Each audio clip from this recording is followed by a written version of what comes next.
Hello. So today, I had a couple students were looking at some of the pieces of origami that were in my room, and I wanted to make a little tutorial. Some of them couldn't figure out how to do it. I'm going to do an easier one, and then I'll do another tutorial later for one of the harder ones. So this is where you want to start. You want to start with 6 different pieces of paper. If you can, this is what I would recommend: is get a couple.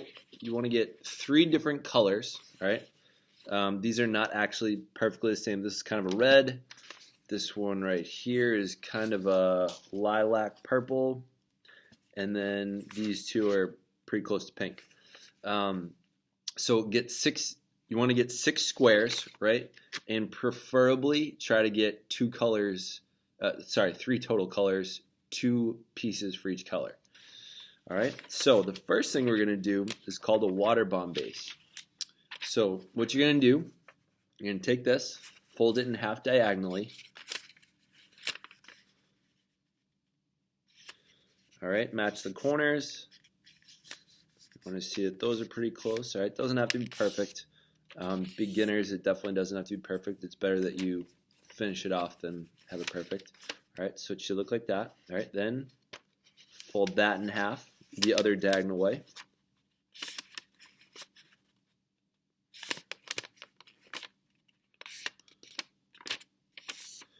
Alright, so now we have sort of a cross pattern, right? So it looks like that.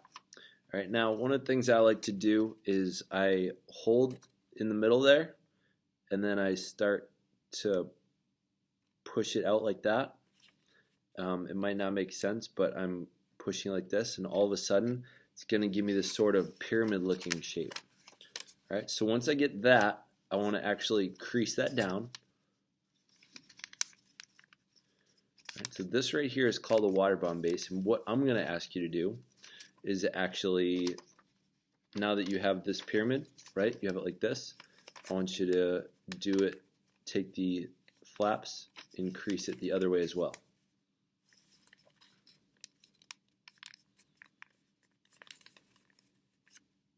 Alright, so I got this one done. Alright, so it should come out like this. Alright, now I'm going to do the other 5. I'm going to fast forward it.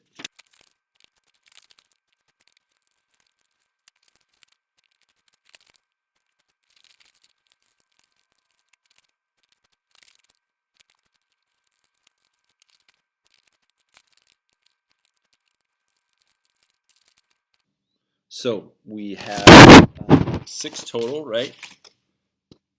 So now I'm going to show you how to put it together. So start with 2 of them. All right, I want you to think of it. We get these 4 here, and we get these 4 here. One of these I'm going to have go inside the other. Right, it's going inside of it. All right, so I should be able to hold it like this, and 2 of them are together.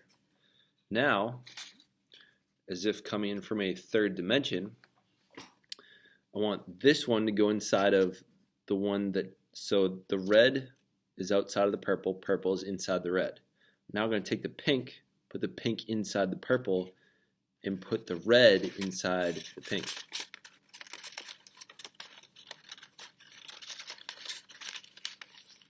I think for many mathematical minded people that this is very intuitive to do. I know I figured it out sort of just by watching it created.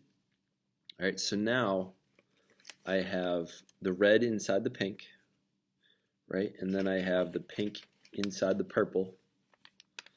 And then again I have, so it should come out like that, right? One's inside each other. Now, what I want you to do is put each color opposite each other. So, for example, you can see I got this purple right here. I'm going to have another purple on the other side. So right now, because the purple is inside the red, I'm going to put this purple inside the red. And then I'm going to have the pink inside the purple. Just like on the other side. Alright, sometimes it's easier if you have a partner holding it for you and one of you is manipulating the paper a little bit. Alright, so now I have it like that. And then I have the red on the bottom. I want the red on the top the exact same way that it is in the bottom. So right now the red is inside the pink, and on top of the purple. So if you can have a partner, I highly recommend it. So we're going to take this red, we're going to put it outside the purple, right? And I'm going to try to tuck it inside the pink. So I'm actually going to try putting it inside the pink first.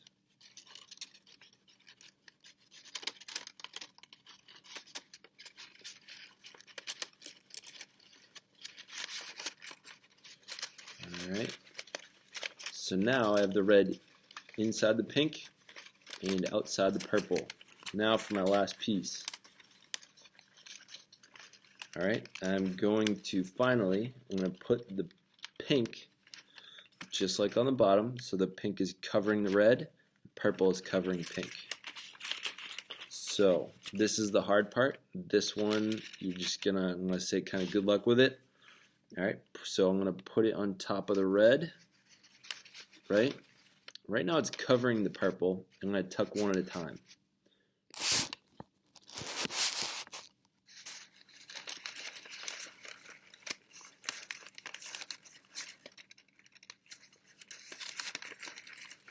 Alright, and then I'm going to do the other side.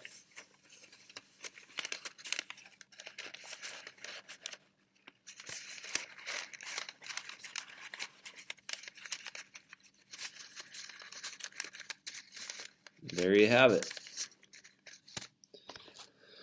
So I actually don't know what this thing is called. I called it a tetrahedron, but I don't think it is a tetrahedron.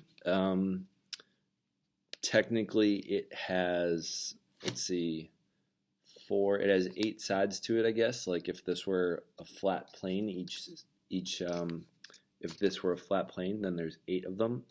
And I don't know, sometimes it's really cool for standing up things, and it just looks kind of cool. One of my favorite things to do is show somebody 2 of these, take one apart, or have them take one apart and then put it back together. So it's I would say, again, you want to start with 6 pieces of square paper, and you can get origami paper. It's not necessary at all to use origami paper. You can use regular white paper and cut 8.5 by 11 and cut it into squares. I use Post-it notes, use all kinds of stuff. So I hope you enjoyed this.